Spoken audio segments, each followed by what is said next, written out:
Bonjour, je m'appelle Valentin et je suis présentement en Tunisie. On est dans une ville qui s'appelle Sousse. C'est à côté d'un site UNESCO, à côté dans la Médina, qui est magnifique à voir. Et je voulais prendre une seconde de votre temps pour vous montrer un projet sur lequel on travaille. En Tunisie, comme un peu partout dans le monde, dès qu'on quitte les centres urbains, les enjeux de connectivité à Internet deviennent assez présents. Et en ce moment, on travaille sur un petit projet. Regardez, il y a une clé USB qui est branchée dessus. Je vais vous montrer qu'est-ce que cet appareil permet de faire. Donc, pour y arriver, je vais juste vous partager mon écran. Vous allez voir tout simplement la même chose que je vois. Ça va être plus simple.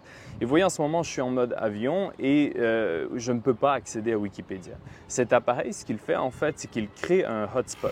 Ce hotspot-là n'a pas besoin d'accéder à Internet et il n'utilise pas le 4G, le 5G ou le satellite. C'est complètement un appareil autonome auquel on peut brancher du contenu. Par exemple, ici, par clé USB. Donc, vous voyez, en ce moment, c'est dit en fait que ça n'a pas Internet.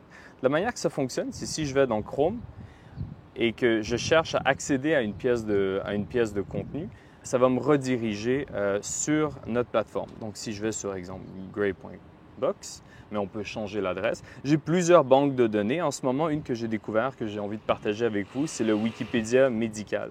Ça permet, par exemple, d'avoir une liste de médicaments avec les détails techniques pour le secteur hospitalier. Mais si vous êtes dans le secteur éducatif, vous pouvez utiliser Moodle, vous pouvez prendre une copie d'un site web comme WordPress.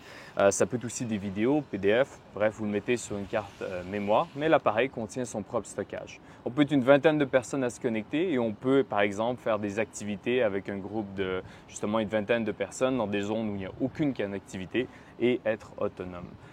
L'enjeu, et ce qui est clé, c'est que c'est un appareil qu'on commercialise en ce moment pour à peu près 100 €. C'était super important pour nous de le faire le plus accessible possible et c'est à vous de décider quel type de contenu vous voulez mettre. On peut le précharger avec des ressources gratuites comme Wikipédia, mais vous êtes toujours libre d'ajouter votre propre contenu. Merci.